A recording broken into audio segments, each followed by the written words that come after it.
तुम दोनों का अयोध्या में प्रवेश वर्जित है। तुम भीतर नहीं जा सकते। लौट जाओ यहाँ से। वर्जित? किंतु क्यों? अच्छा, पाप करके दंड का कारण पूछ रहे हो? अश्वमेध यज्ञ के अश्व को रोक दिया, हमारे राजकुमारों भरत, लक्ष्मण और शत्रुघ्न को मूर्छित किया, और तो और हमारे महाराज श्री राम से युद्ध तक करने को सज्ज हो गए। हनुमान जी को बंधन में बांध लिया, महाराज सुग्रीव, महाराज विभीषण और अंग तक उन्हें छोड़ा।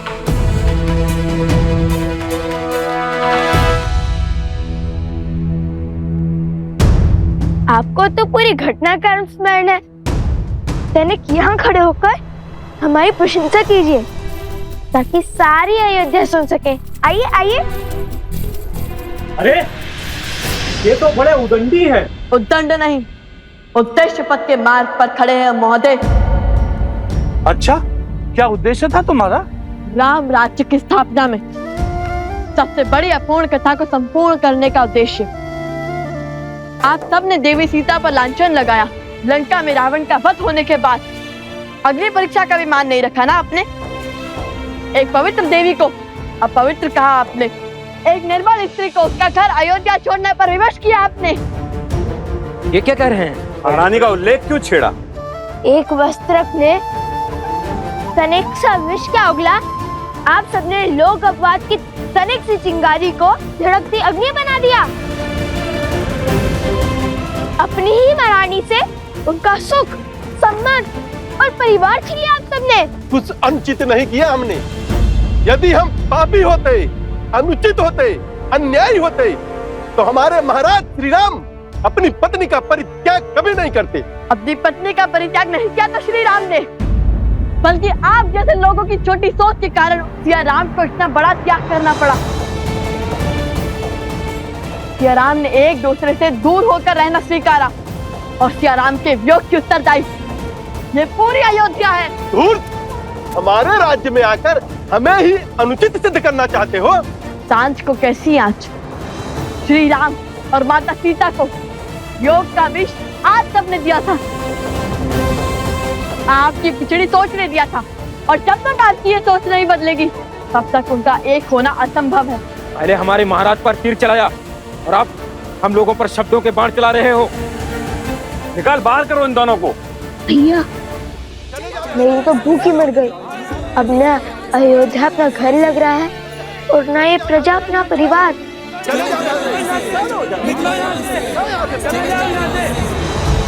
वही अयोध्या वासी को पहले ही अश्वमेध के अश्व को रोकने वाले लवकुश के आने का समाचार देकर भूल तो नहीं हो गए हमसे? बात उनके प्राणों पर तो ना आ जाए। हमारा उद्देश्य उनके प्राण लेना थोड़ी है। हम तो केवल ये देखना चाहते हैं कि देखना जो भी चाहे सुनकर मन मोहित हो गया। इतनी गहरी और उचित बात कही है इन्होंने। बात तो 100% सत्य है। यदि बड़ी माताश्री हमारे साथ रहती, कितने स्वादिष्ट पकवान बनाकर खिलाती हमें। अरे ऐसे क्या देख रहे हो? माता ने बताया था कि बड़ी माताश्री बहुत अच्छा भोजन बनाती थी और बड़ी ज्ञानी भी थी। वो साक्षात माता गार्गी को हराने का सामर्थ्य रखती थी।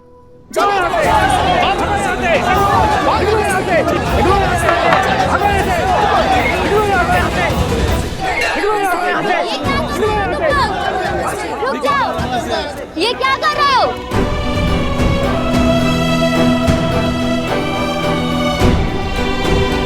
जिस धरा ने सदैव ऋषियों का सम्मान किया है, स्वागत किया है, आज उन्हीं ऋषि कुमारों का तुम लोग अपमान कर रहे हो।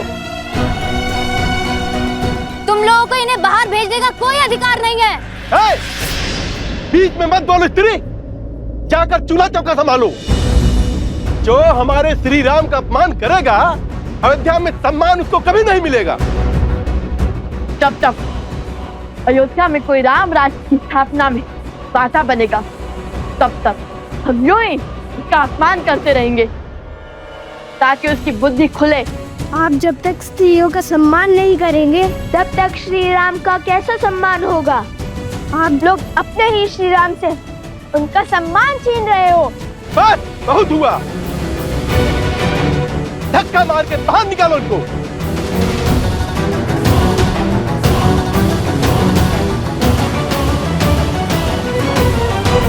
बात हाथ से निकल रही है। इन्हें रोकना होगा। जय सिया राम, जय सिया राम, जय सिया राम, जय सिया राम, जय सिया राम, जय सिया राम।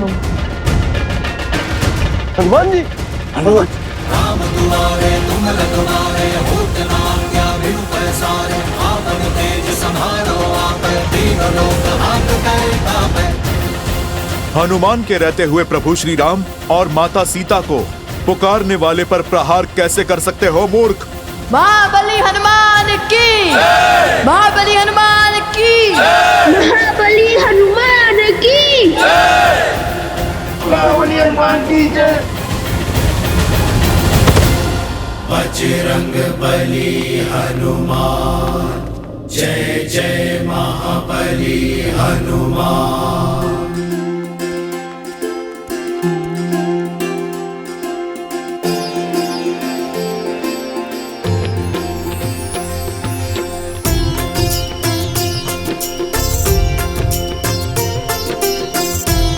वायु का वेग और प्रकृति की पुकार कह रही है, आज कुछ विशेष होने वाला है।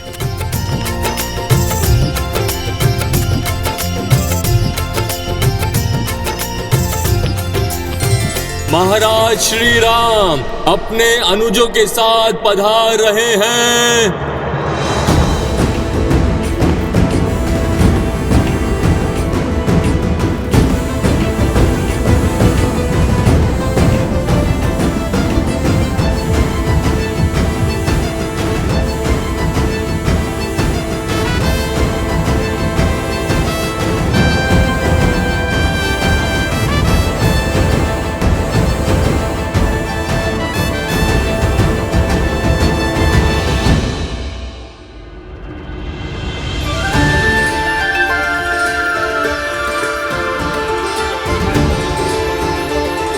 जय श्री राम, जय श्री राम, जय श्री राम, जय श्री राम, जय श्री राम, जय श्री राम, जय श्री राम, कृपालु भज मन हरण भव भय तारुण्यम। श्री राम, श्री राम, राम राम, सिया राम। वो अयोध्या नरेश, रघुवंशी, श्री राम तुम्हारे पिताश्री है। जन्म जन्म का है ये संगम, राम रतन सीता वैभव धन। सिया राम, सिया राम, सिया राम, राम सिया राम, सिया राम, सिया राम।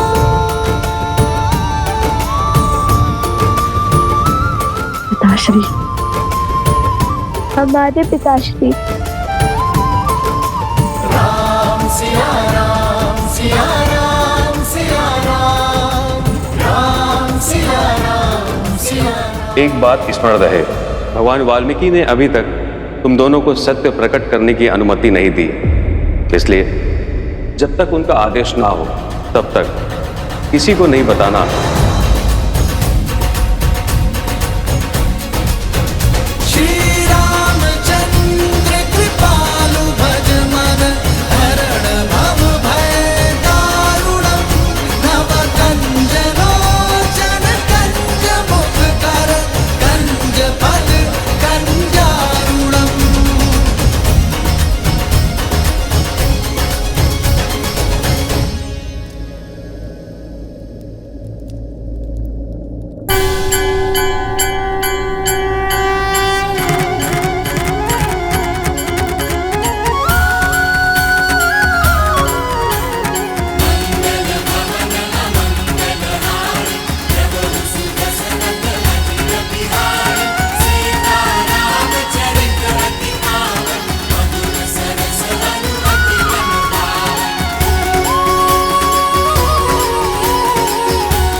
हम लव कुश अयोध्या के महाराज श्री राम की चरण वंदना करते हैं।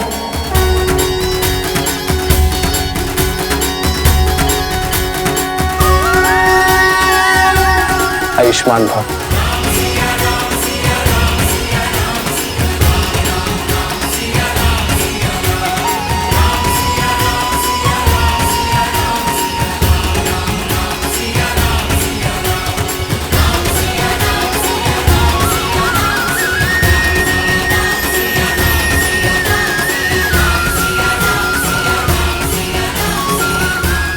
ये कैसी शुभ अनुभूति थी, कैसी तृप्ति थी।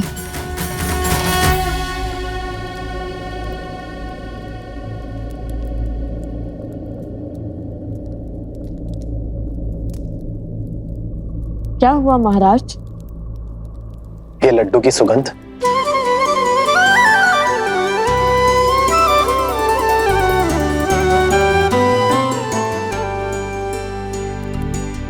क्षमा कीजिएगा महाराज, कुछ धन संपत्ति सुख चैन सब छोड़ सकता है, किंतु अपनी माता के हाथों से बने लड्डू नहीं।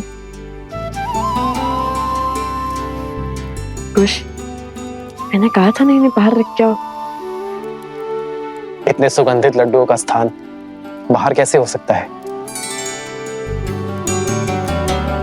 हम आपको भी जगा पाते तो कितना अच्छा होता, किंतु आप तो महाराज।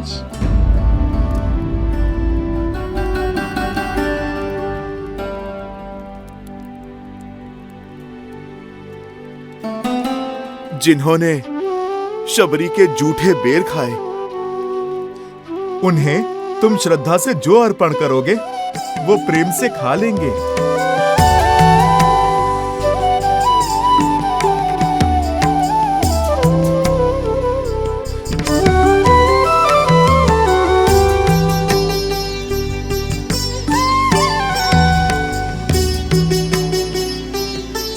खाइए ना।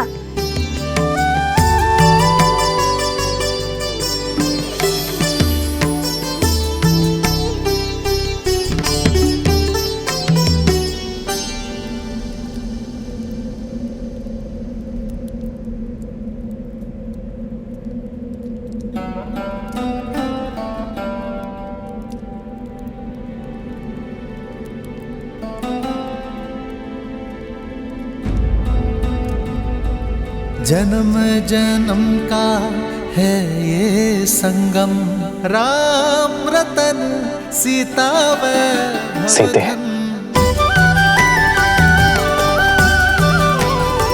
सिया राम सिया राम सिया राम सिया राम। श्री राम।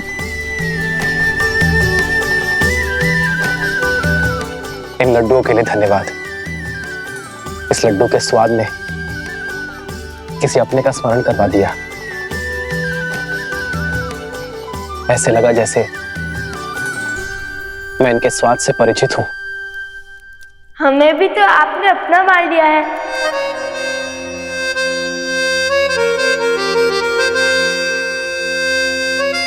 तात्पर्य है अपनी प्रजा।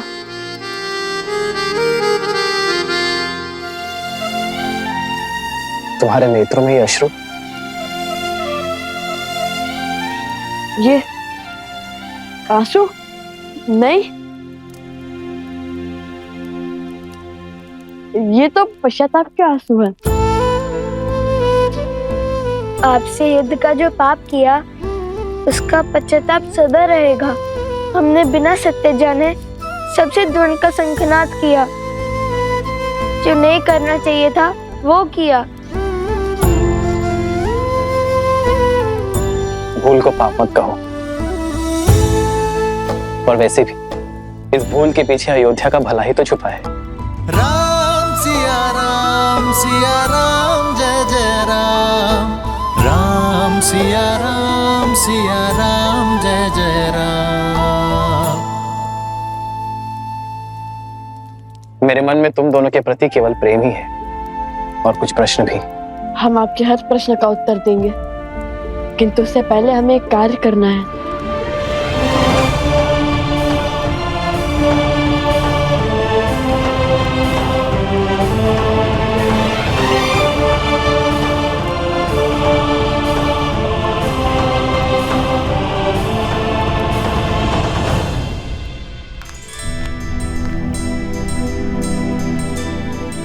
क्षमा कर दीजिए हमें ज्येष्ठ राजानुज, जिन्हें स्वयं श्री राम ने क्षमा कर दिया। उन्हें मुझसे क्षमा याचना करने की क्या आवश्यकता? भैया की क्षमा में ही मेरी क्षमा है।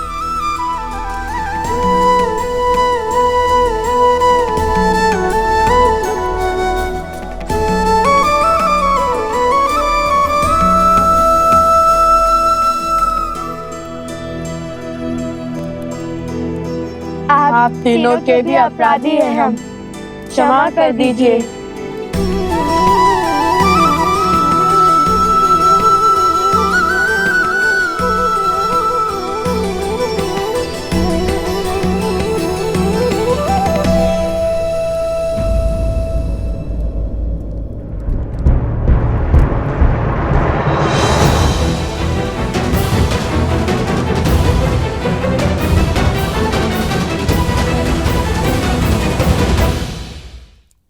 भैया, जब कहा था माता ने कि उनके प्रिय छोटे देवर कुछ अधिक ही क्रोध में रहते हैं, इसलिए इनसे क्षमा मांगना अत्यंत आवश्यक है। माता के लाडले हैं और पिता के सबसे प्रिय अनुज हैं।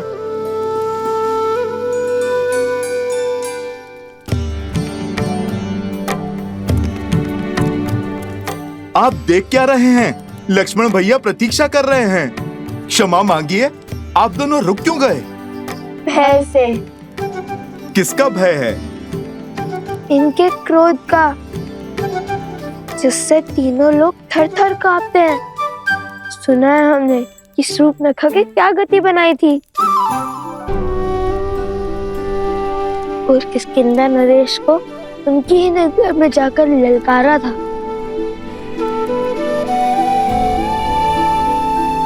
कहीं हम नन्हे बालकों पर बरस पड़े तो?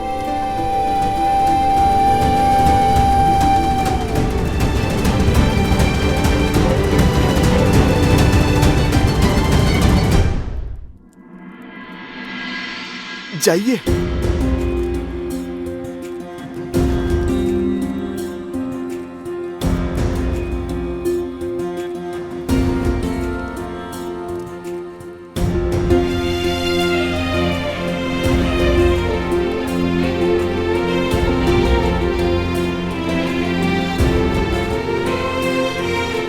मुझे क्रोध तुम दोनों के युद्ध करने के निर्णय पर नहीं आया था।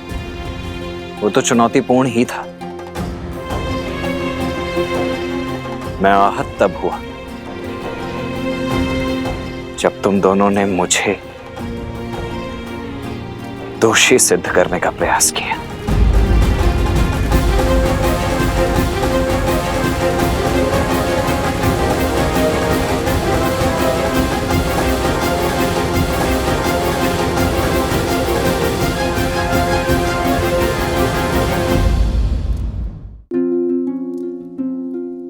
मुझे क्रोध तुम दोनों के युद्ध करने के निर्णय पर नहीं आया था। वो तो चुनौतीपूर्ण ही था। मैं आहत तब हुआ जब तुम दोनों ने मुझे दोषी सिद्ध करने का प्रयास किया। तुम दोनों ने कहा कि मैं अपना दायित्व निभाने में असमर्थ रहा। पहले तो श्री राम की बात ना मानकर माता सीता को वन में अकेला छोड़ा है।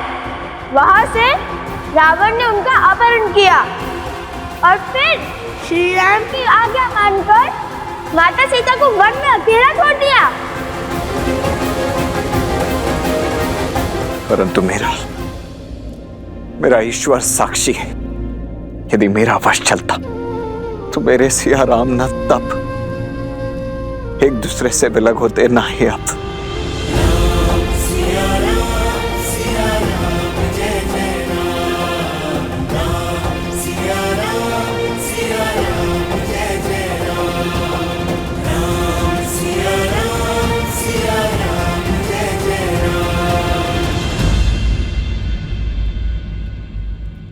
इसी पाप का प्रायश्चित्त करने आए हैं हम। इसी भूल की क्षमा तो चाहते हैं हम आपसे। हमने आपको क्रोधित किया, आपको हराने के लिए आपका अपमान किया। आज यदि आपने हमें क्षमा नहीं किया तो माता भी हमें कभी क्षमा नहीं करेंगी। एक मुख सूरज एक मुख चंदा, दिए सिया के सुख आनंदा।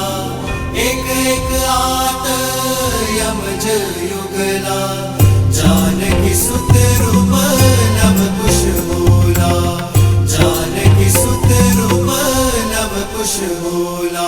सत्य तो ये है कि संसार में लक्ष्मण जी जैसा आज्ञाकारी भाई आज तक ना समर्पित देवर ना कोई हुआ और ना होगा, जिन्होंने माता सीता की रक्षा में श्री राम की सेवा में 14 वर्ष पलक भी नहीं झपकी। क्षमा कीजिए हमें।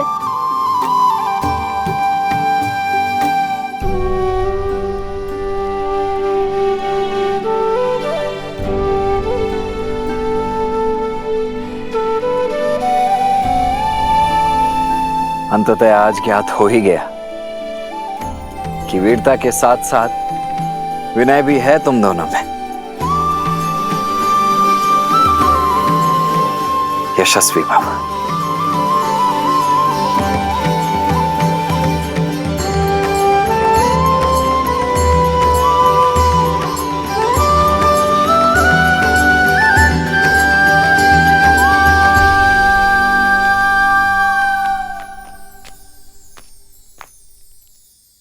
हम पूरे रघुकुल से क्षमा चाहते हैं।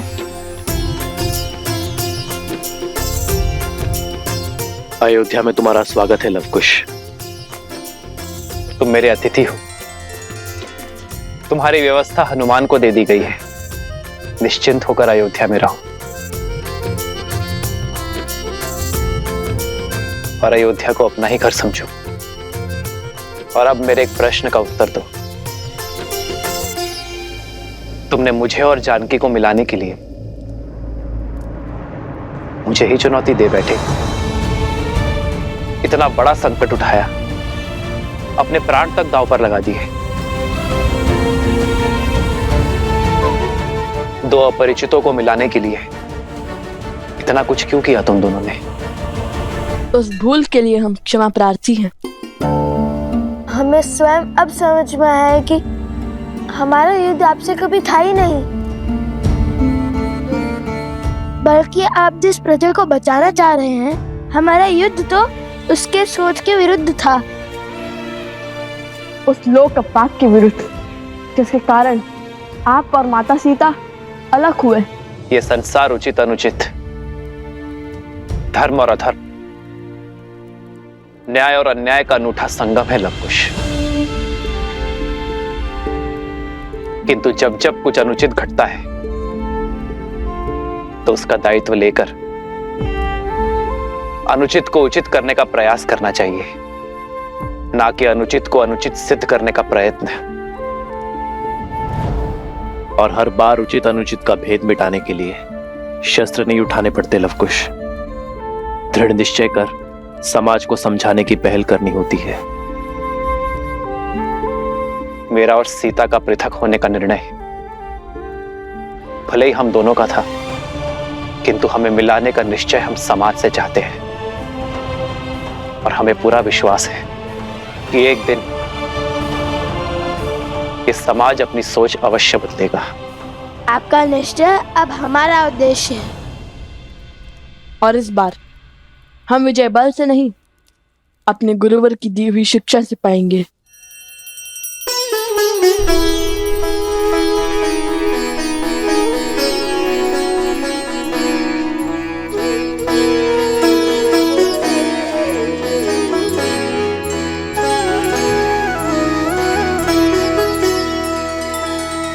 श्री रामचंद्र कृपालु भज मन हरण भव भय दारुणम नव कंज लोचन कंज मुख कर कंज पद कंजारुणम भगवान की अवतार का केवल नहीं गुणगान है। ऐसे नारायण बने नर इसका पावन ज्ञान है। सिया राम सिया राम सिया राम सिया राम सिया राम सिया राम सिया राम सिया राम।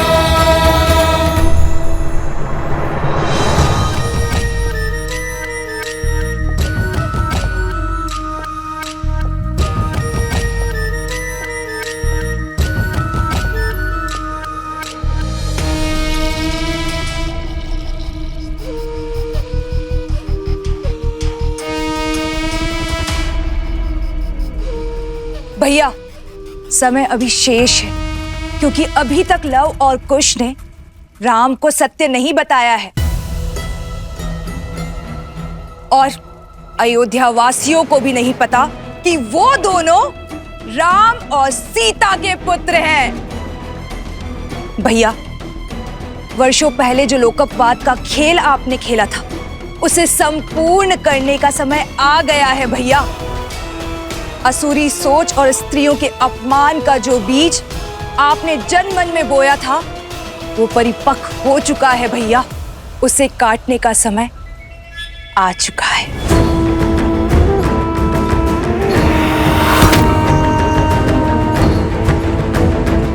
अब होगा मेरी माया का शंखनाद। लव कुश जहां भी जाएंगे, पुरुषों द्वारा स्त्रियों का अपमान ही देखेंगे।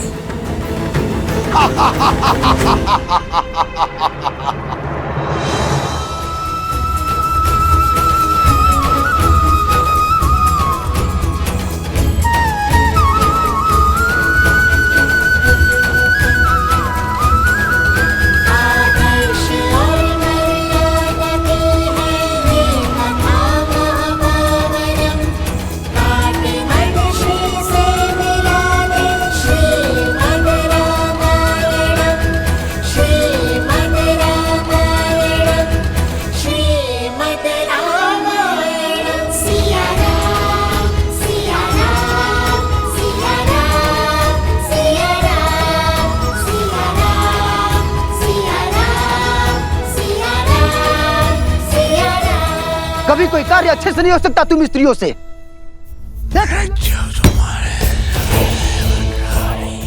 तू साहसी है, तुम्हारी पत्नी।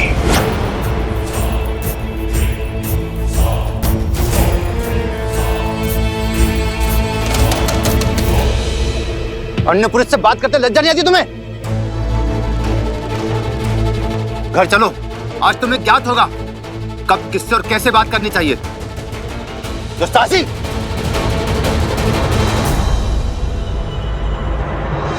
भैया, धर्म की अयोध्या में इतना अधर्म, कैसा विष घुल गया इनके मस्तिष्क में। हमें क्रोध को नहीं, कला को अपना अस्त्र बनाना होगा कुश।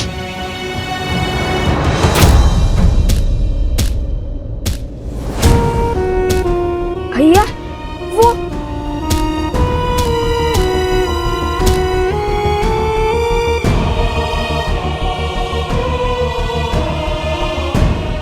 स्त्री कौन है जो इन स्त्रियों का कष्ट देखकर इतनी व्यथित हो रही है? चलो चलकर देखते हैं।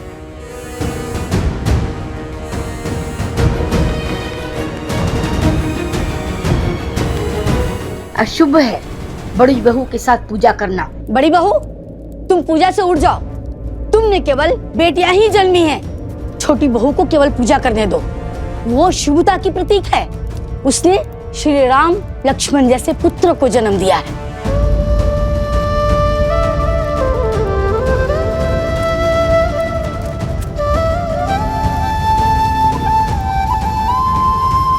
लगता है अयोध्या को केवल श्री राम की आस है, माता सीता की नहीं। पुत्र में राम कहाँ से देखेंगे जब तक पुत्री में सीता नहीं देखेंगे।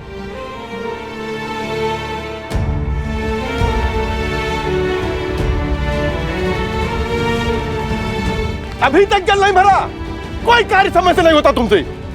मैं पूरा दिन खेतों में बैलों की भांति जुटता रहता हूँ। तुम सारा दिन सखियों के साथ बैठी बतियाती रहती हो। गृह कार्य भी ठीक से नहीं होता तुमसे। शीघ्र चलो, सूर्यास्त होने को है। हाँ, यदि मेरे पति ने मुझे सूर्यास्त के बाद घर से बाहर देखा तो अनर्थ हो जाएगा। महारानी सीता के त्याग के पश्चात सोचा था परिस्थिति बदल जाएगी, किंतु सब विपरीत ही हो गया है। चलो।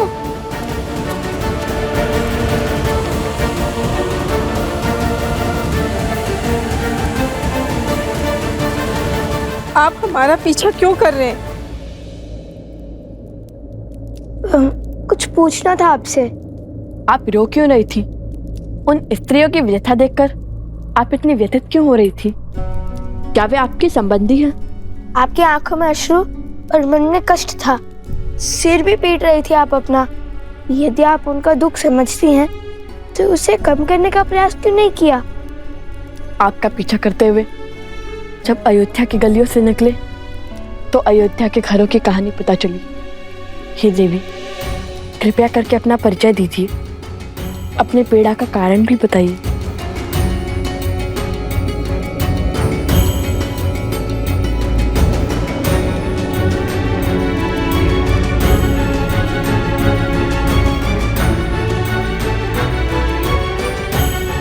मैं ही वो अभागन हूँ जो प्रभु राम के समक्ष न्याय की गुहार लेके गई थी। भयानक आंधी और वर्षा हो रही थी, इसी कारण मैं अंधकार के पूर्व घर न लौट सकी। सिर्फ इसीलिए मेरे पति ने मेरा बहिष्कार कर दिया। चयन आपको करना है महाराज, या तो आप न्याय कीजिए या तो फिर मुझे आत्महत्या करने की अनुमति दीजिए महाराज। अयोध्या के महाराज ने मुझे न्याय तो दिया, किंतु उस न्याय का दंड भोगना पड़ा अयोध्या की महारानी देवी सीता को।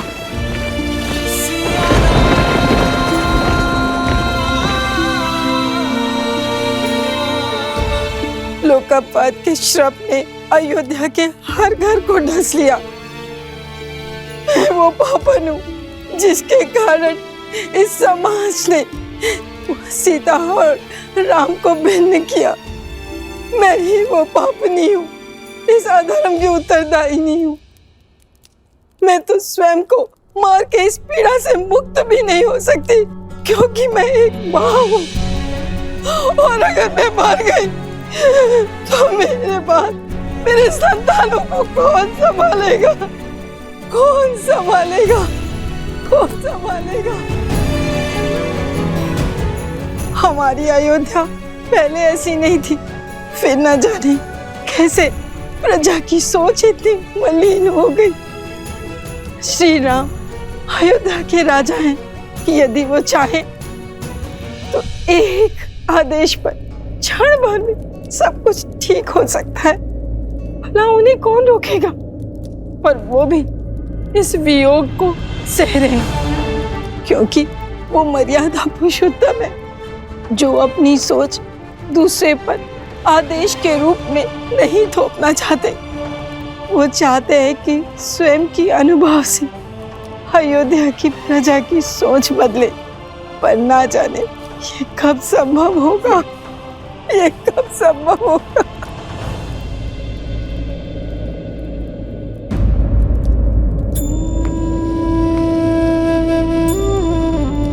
माते नहीं, मुझे इतना आदर मत दीजिए।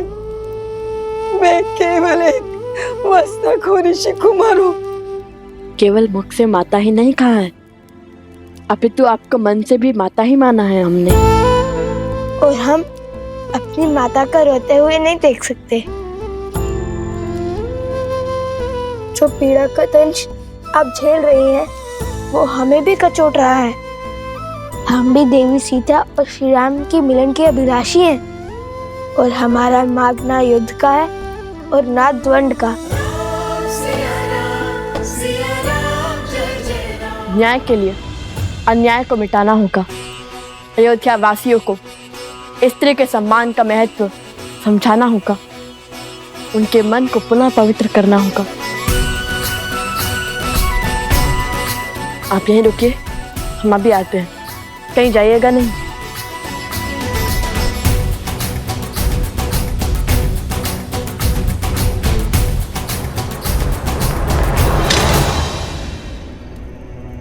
अरे भीतर कहाँ चले जा रहे हो? श्री राम से मिलने। और हम तुम्हें जाने देंगे?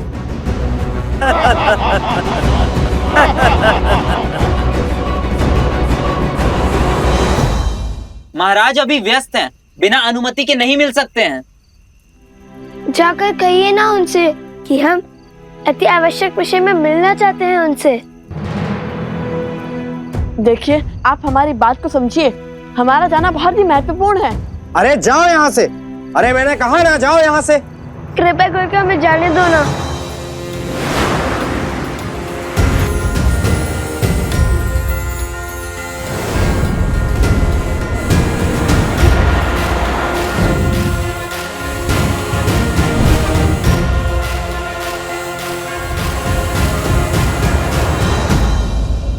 क्या हुआ? हनुमान जी, हमें इसी क्षण प्रभु श्री राम से मिलना है, और इस समय यदि कोई है जो हमें श्री राम के पास ले जा सकता है तो वो केवल आप हैं। बात वचन की है हनुमान जी, किसी को लौटाने का वचन देकर आए हैं हम। सहायता कीजिए ना हनुमान जी।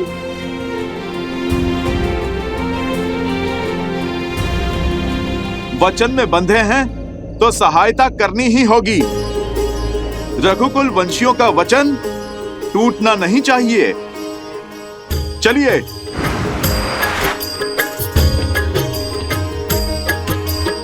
जय श्री राम।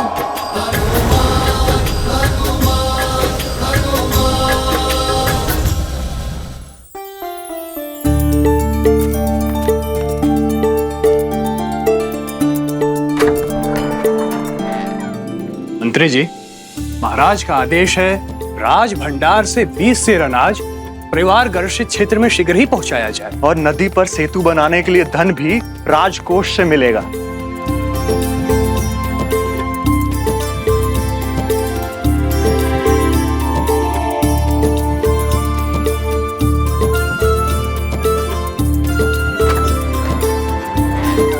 अद्भुत, इतने बड़े कौशल राज के महाराजा होने के बाद भी सूर्यास्त के पश्चात ये कार्य कर रहे हैं। पिता किसके हैं?